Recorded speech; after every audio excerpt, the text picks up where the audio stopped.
I hope Mom made her famous potato salad, I said, adjusting my seatbelt as we turned onto the familiar country road leading to my parents' house. You know, the one with the bacon bits that you love so much. Nathan smiled from the driver's seat, but I could tell he was only half listening. He'd been quiet for the last few miles, which wasn't like him. Usually, he'd be making jokes about my crazy Uncle Pete, or asking me to remind him which cousin was which. And I'm sure Aunt Linda will corner you again and ask when we're having babies, I continued, trying to get him to laugh. Maybe this time I'll tell her we're waiting until you finish building that spaceship in our garage. Nothing. Nathan's hands gripped the steering wheel tighter, and his eyes kept darting to the road ahead like he was looking for something specific. Earth to Nathan, I said, reaching over to touch his arm. You're being weird. Are you nervous about something? I promise my family doesn't bite. Well, except for Tommy, but he only does that when he's really drunk. We were about half a mile from the house now, driving through the thick trees that lined my parents' long driveway. I could already picture the scene waiting for us, folding tables covered with red checkered tablecloths, my dad manning the grill, and my mom rushing around making sure everyone had enough to eat. Suddenly, Nathan's whole body went rigid.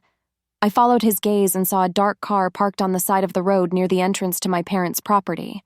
It looked ordinary enough, just a regular sedan that could belong to any of our relatives. Nathan, what's wrong with— Turn the car around, he said quietly, his voice so low I almost didn't hear him. What? I laughed. Come on, we're almost there. I can see the balloons on the mailbox. Turn the car around. Now! The way he said it made my blood go cold. There was something in his voice I'd never heard before. Not just urgency, but pure, raw fear. I looked at his face and felt my heart stop. Nathan's skin had gone completely white. His jaw was clenched so tight I could see the muscles jumping under his skin. But it was his eyes that scared me the most. They were wide and alert, like an animal that had just spotted a predator. This wasn't my joking, relaxed husband anymore. This was someone else entirely, someone who looked like he was ready to fight for his life. Nathan, you're scaring me, I whispered. Claire, please, trust me. Turn around right now. I'd never heard him use that tone before. In 3 years of marriage, Nathan had never asked me to do anything without explaining why. He was the most patient, reasonable person I knew. He was the kind of man who explained things step by step and never made demands. But right now, he looked terrified. Without asking another question, I yanked the steering wheel hard to the left. Our car did a sharp U-turn that made the tires squeal against the asphalt. My heart was pounding so hard I could hear it in my ears. Drive, Nathan said, his eyes now locked on the rearview mirror. Not too fast, but don't stop. I pressed the gas pedal with shaking hands, watching the familiar road disappear behind us. In the passenger seat, Nathan had transformed into someone I barely recognized. His back was straight, his shoulders tense, and he kept checking all the mirrors like he expected someone to follow us. Nathan, what did you see? Not yet, he said quietly, still watching behind us. Just drive. Whatever had frightened my husband, this man who'd served overseas, who'd seen real danger, was still back there at my parents' house. And we were driving away from a family reunion I'd been looking forward to for weeks. 6 hours earlier, I'd woken up with butterflies in my stomach, the good kind that come with looking forward to something special. Today's the day, I announced, bouncing into the kitchen where Nathan was already making coffee. Annual Thompson family reunion. Are you ready for round 2 of my crazy relatives? Nathan smiled and handed me my favorite mug. As ready as anyone can be for Uncle Pete's fishing stories and your mom's interrogation about our 5-year plan. I laughed and started pulling ingredients from the refrigerator. I told you she only asks because she cares. And honestly, I think she likes you better than she likes me at this point. That was true. From the moment I'd brought Nathan home 2 years ago, my mother had practically adopted him. She always made his favorite dessert at family gatherings and saved him the best seat at the dinner table. My dad would pull him aside for long conversations about sports and politics. Even my brother Tommy, who usually ignored my boyfriends, had welcomed Nathan into the family like they'd been friends forever. "What did your mom want us to bring again?" Nathan asked, leaning against the counter. "I'm making my grandmother's corn casserole, and you're in charge of picking up the ice on the way." I started mixing ingredients in a large bowl. "But let me call her and double-check. You know how she gets when people bring the same dish." I dialed my mother's number, and she answered on the first ring like always. "Claire, sweetheart, are you getting ready? I've been cooking since 5 this morning." "Hi, Mom. Just making sure you still want the corn casserole. I don't want to duplicate anything." "Perfect. That's exactly what we need. Your father specifically asked if you were making it. And tell Nathan I got those cookies he mentioned liking last time." I watched Nathan's face soften. He always seemed surprised when my family remembered little details about him. "He'll be thrilled," I said. "What time do you want us there?" "Come whenever you're ready. You know your father will have the grill going all afternoon."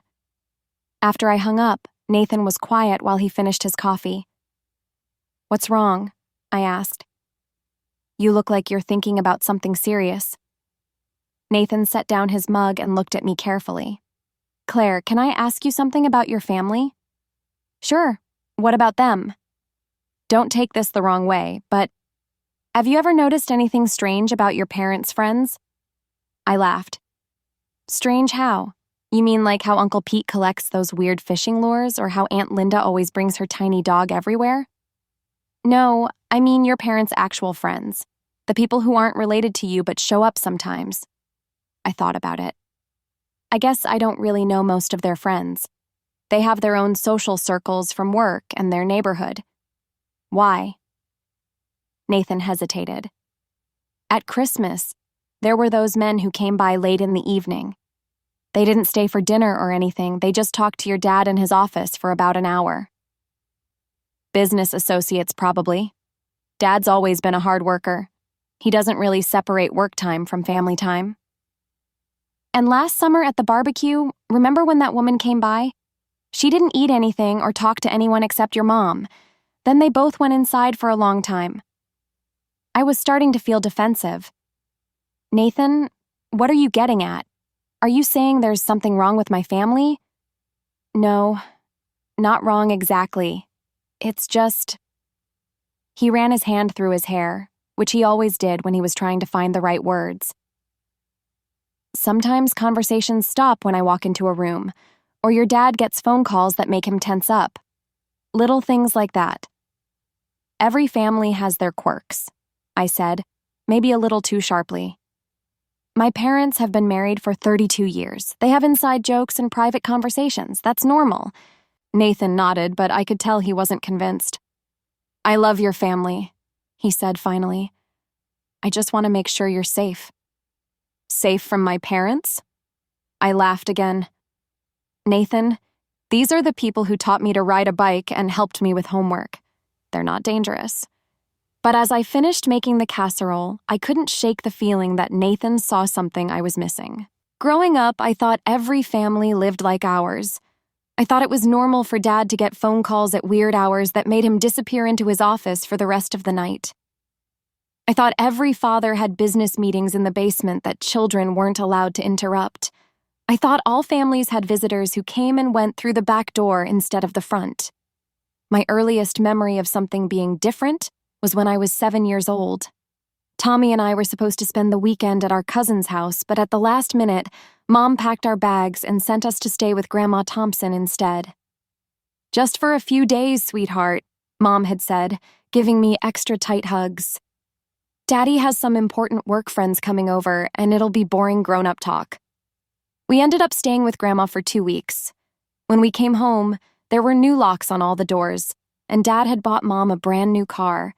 He said her old one had broken down beyond repair, but I remember thinking it was weird that we never saw the broken car or heard anything about it being towed away.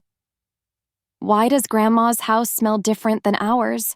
I asked Mom while she unpacked our clothes. "What do you mean, honey?"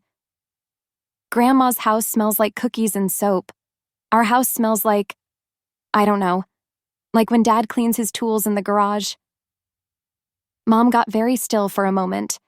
Then she smiled and said, Daddy's been reorganizing his workshop. The smell will go away soon. But it never really did. As I got older, I learned not to ask questions about Dad's work. When people asked what my father did for a living, I'd say he owned several businesses around town, which was true. Thompson Construction had built half the houses in our neighborhood. Thompson Storage Solutions managed warehouses throughout the county. Thompson Consulting helped other businesses with their financial planning. My dad was respected in our community. He donated to local charities, sponsored little league teams, and always had a booth at the county fair. People would shake his hand at church and ask his advice about their own business problems. Tommy was different, though. Being 3 years older, he started noticing things I missed. Did you see those guys who came over last night? He asked me one morning when I was 10 and he was 13. What guys? 3 men in really nice cars. They stayed until like 2 in the morning. I watched from my bedroom window. So, Dad has lots of business meetings. Not like this, Tommy said, lowering his voice. They all looked, I don't know, serious. And they kept looking around like they thought someone was watching them. Tommy started paying more attention after that. He'd sneak downstairs during those late-night meetings and try to listen through Dad's office door. He'd ask Dad pointed questions about the businesses, about why certain people visited, about why we sometimes had to stay at relatives' houses with no warning. I remember the exact day things changed for Tommy. It was the summer before his senior year of high school. Dad called him into the office for what he said was a man-to-man conversation about the future. They were in there for 3 hours. When Tommy came out, he looked different, older, like he'd learned something that made him grow up all at once. What did you and Dad talk about? I asked him later. Tommy looked at me for a long time before answering. Family business, he said finally. Real family business. After that conversation, Tommy started going to more of Dad's meetings. He'd disappear for hours with Dad on weekends, claiming they were checking on the work sites. But Tommy would come home wearing expensive clothes I'd never seen before, and he always had more cash in his wallet than his part-time job at the grocery store could explain. I asked him about it once. Dad's teaching me about investments, he said, about how to make money work for you instead of the other way around. I was happy for Tommy. It seemed like he was finally finding his place in the family business. I had no idea what that really meant. I never really understood what Nathan did in the military until we'd been dating for 6 months. Intelligence officer sounded important but vague when he first told me. I pictured him sitting at a desk somewhere, reading reports and writing memos. It wasn't until I saw him in action that I realized how wrong I was. We were walking downtown one evening when Nathan suddenly pulled me into a doorway. Stay here for a second, he said quietly. What's wrong? That man across the street has been following us for 3 blocks. I looked where Nathan was pointing and saw a perfectly normal-looking guy in jeans and a baseball cap. He's probably just walking in the same direction we are. Nathan watched the man carefully. He stopped when we stopped at the bookstore. He pretended to look at his phone when we came out of the coffee shop, and he's wearing running shoes but walking like he's trying not to make noise. Sure enough, when we started walking again, the man followed. When Nathan led us down a side street and doubled back, the man hurried to catch up. How did you notice all that? I asked. Training, Nathan said simply. You learn to see patterns. You learn to trust your instincts when something feels wrong. That's when I understood that my husband had spent 4 years learning to spot danger that other people couldn't see. Nathan never talked much about his military service, but sometimes I'd catch glimpses of the skills he'd learned. He could tell if someone was carrying a weapon just by the way they walked. He noticed when new cars appeared in our neighborhood and whether they stayed longer than they should. He could identify different types of security cameras and surveillance equipment from a distance. It's like having a radar that never turns off, he explained once. Even when I don't want to be analyzing everything, my brain does it automatically. After we got married and started spending more time with my family, Nathan's radar started going off regularly. "Your dad gets a lot of phone calls during family dinners," he mentioned one evening after we'd gotten home from Sunday lunch. "He's a businessman. People call at all hours. But he always takes them in another room, and he always comes back looking tense." I'd never noticed that before, but once Nathan pointed it out, I started seeing it too. Dad would excuse himself politely, but there was always something urgent about the way he moved when his phone rang. Nathan noticed other things that I'd grown up with and considered normal. "Why does your brother always park facing the street?" he asked after one family barbecue. "What do you mean?" "Most people park into their driveways or park however it's convenient. Tommy always parks so he can drive away quickly without having to turn around. Maybe that's just his preference." But Nathan's questions made me think. Why did Tommy always seem to know when someone was coming up the driveway before the rest of us heard anything? Why did he always sit where he could see both the front and back doors during family gatherings? "Your family has excellent situational awareness," Nathan told me one night. "That's not usually something people develop unless they need it for security reasons." Security reasons. People who might need to leave quickly. People who want to know who's coming and going. People who've learned to be careful about their surroundings. Nathan started paying closer attention to my family's friends and business associates. He'd study their cars, their clothing, the way they carried themselves. His military training had taught him to identify law enforcement, security personnel, and people who might be dangerous. "Some of your dad's friends have that same awareness," he said carefully.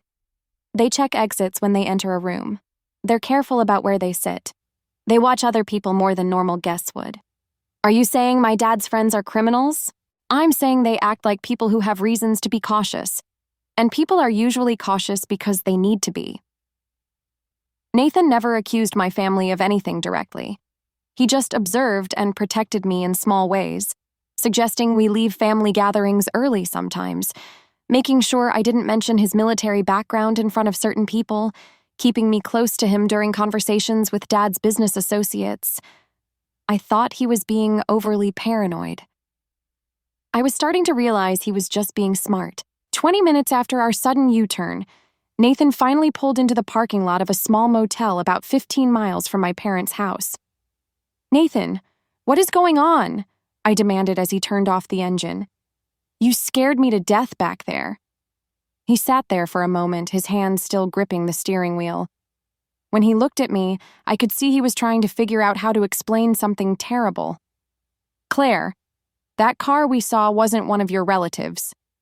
"How could you possibly know that?" "Because it was a federal surveillance vehicle." I stared at him. "A what?" The car was a standard government-issue sedan. Crown Victoria, dark-tinted windows, government plates.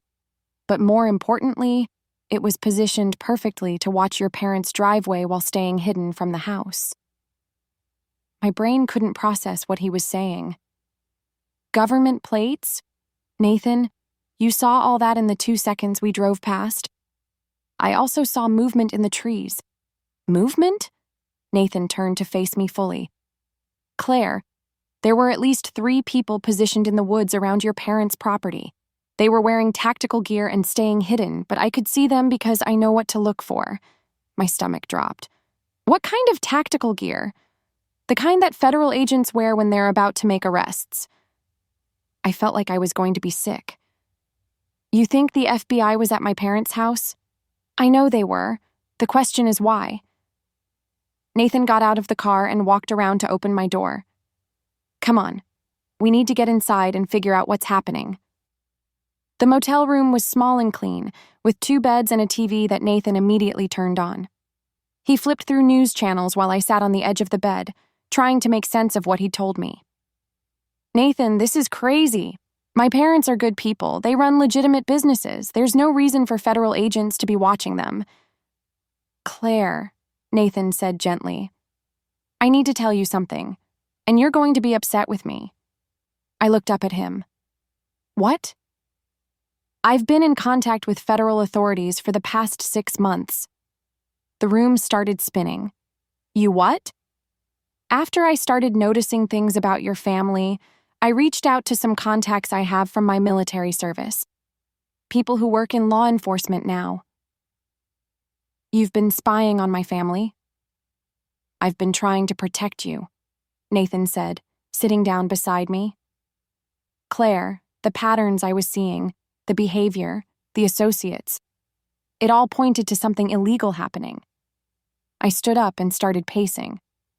So you went behind my back and contacted the FBI?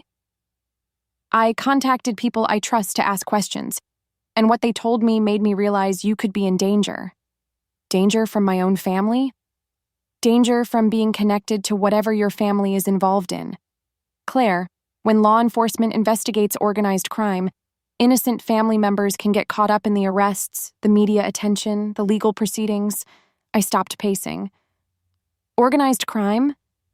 Nathan, you think my dad is in the mafia? Before Nathan could answer, the TV caught our attention. A news anchor was speaking over footage of police cars and federal vehicles. Breaking news tonight. Federal agents have executed a major operation targeting an alleged money laundering ring in the rural county area. My legs gave out. I sat down hard on the bed as the reporter continued. Sources tell us that multiple arrests have been made at a private residence where a family gathering was taking place. The suspects are believed to be connected to a network that has been funneling illegal funds through legitimate businesses for over 20 years. The screen showed aerial footage of my parents' property. Police cars lined the driveway. Federal agents in tactical gear were leading people out of the house in handcuffs. "Oh my God," I whispered. "Oh my God, Nathan. That's my family." Nathan put his arm around me as we watched my entire world fall apart on live television.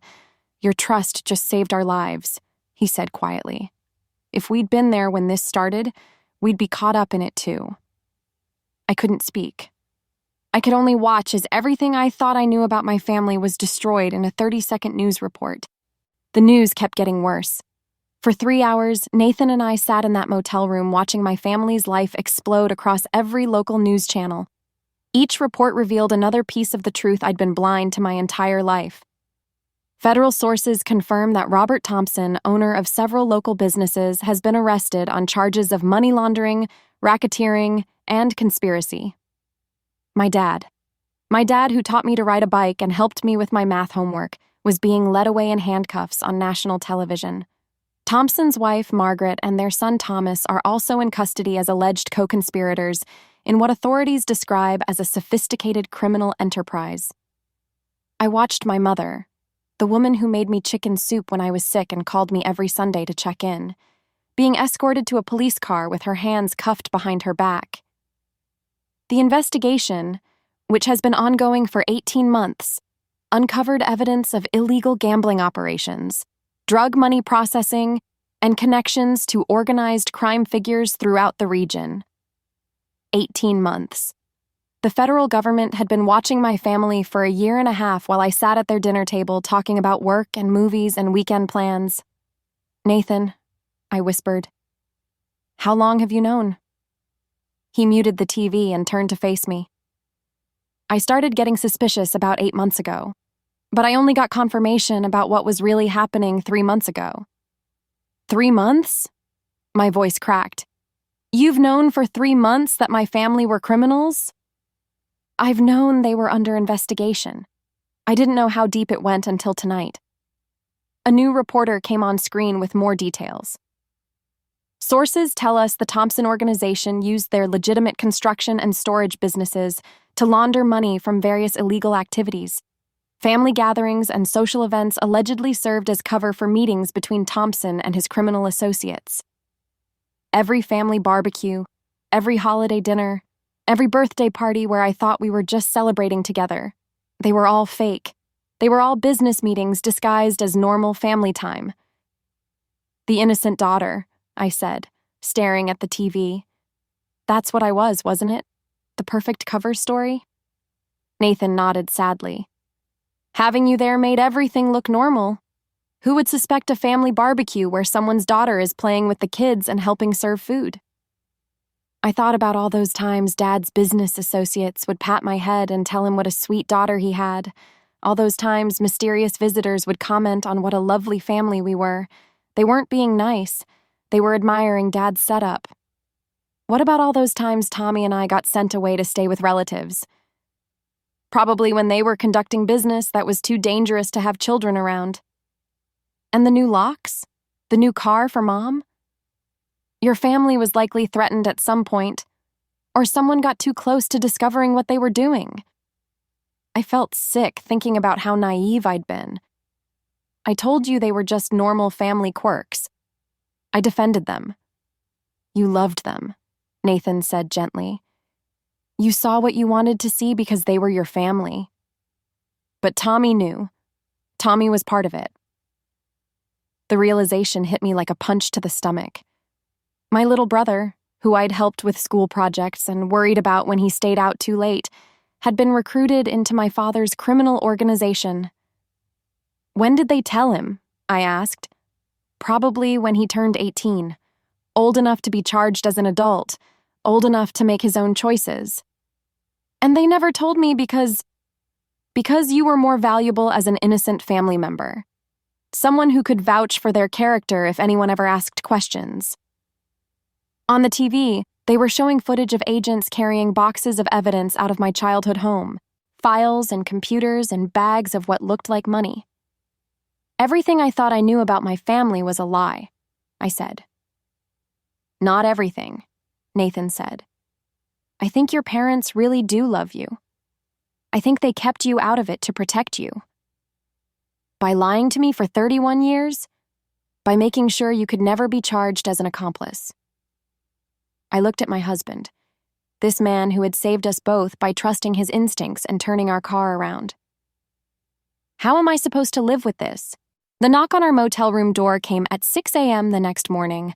I jerked awake on the uncomfortable bed where I'd finally fallen asleep around 3 a.m., still in my clothes from the day before. Nathan was already sitting up, alert and ready. Mrs. Martinez? A woman's voice called through the door. I'm Detective Laura Pierce with the FBI. I'd like to speak with you, please. Nathan looked through the peephole and nodded to me. Federal agent. She's alone. I opened the door to find a woman in her 40s wearing a simple suit and carrying a badge. She looked tired, like she'd been working all night. Mrs. Martinez, I'm sorry to bother you so early. May I come in? I stepped aside, and Detective Pierce entered our small room. She glanced around, taking in the unmade beds and the TV that was still showing morning news coverage of my family's arrests. First, I want you to know that you're not in any trouble, she said, sitting down in the room's single chair. We've been aware of your innocence throughout this entire investigation. How long have you been watching my family? I asked. 18 months of active surveillance, but we've had your father on our radar for almost 3 years. Nathan sat down beside me on the bed. How much danger was Claire in? Detective Pierce looked at both of us seriously. More than you might realize. Mr. Martinez, your military background was flagged by your father-in-law's associates about 6 months ago. They were becoming suspicious of outside influences in the family. My blood went cold. What kind of suspicious? The kind that sometimes results in people disappearing, Detective Pierce said bluntly. Your husband's questions about family business, his observation skills, his protective behavior toward you, it was all being noticed and discussed. Nathan's face went pale. They were planning to do something about it? We intercepted communications suggesting that your husband was seen as a potential threat to the operation. Yesterday's family reunion was supposed to be an opportunity to address that concern. I felt like I couldn't breathe. They were going to hurt Nathan? Your father's associates convinced him that Mr. Martinez knew too much and couldn't be trusted to stay quiet. The plan was to make it look like an accident during a family activity. Nathan grabbed my hand. Claire, when I saw those federal positions around the property, I wasn't just recognizing a raid setup. I was recognizing a tactical response to prevent violence. You mean, We had intelligence that something was going to happen to your husband at that family gathering. Detective Pierce confirmed. Our operation was timed to intervene before anyone got hurt. I started crying. Not just because my family were criminals, but because they were willing to murder my husband to protect their business. Mrs. Martinez, Detective Pierce continued gently, we'd like your help. What kind of help? You know your family better than anyone. You understand their relationships, their communication patterns, their emotional vulnerabilities. That information could be crucial in our prosecution. You want me to testify against my own family. We want you to help us make sure justice is done. Your father's organization has hurt a lot of people over the years. The money they laundered came from drug dealers, human traffickers, and other violent criminals. I thought about all those family dinners where I'd laughed and shared stories while blood money was being discussed in the next room. What happens to them if I help you? They face the consequences of their choices. But with your cooperation, we might be able to focus on the leaders and give consideration to people who were coerced or manipulated into participating. I looked at Nathan, who had risked everything to protect me from a truth I couldn't see. My brother Tommy, I said finally.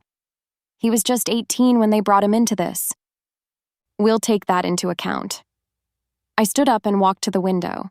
Outside, the morning sun was shining on a world that looked exactly the same as yesterday, but felt completely different. Claire, Nathan said softly, whatever you decide, I'll support you. That's when I understood the difference between real family and the illusion I'd grown up with. Real family, like Nathan, protected you by telling you the truth, even when it hurt. Real family meant loving someone enough to hold them accountable for their actions. I turned back to Detective Pierce. I'll help you, I said. Not because I don't love my family, but because I do.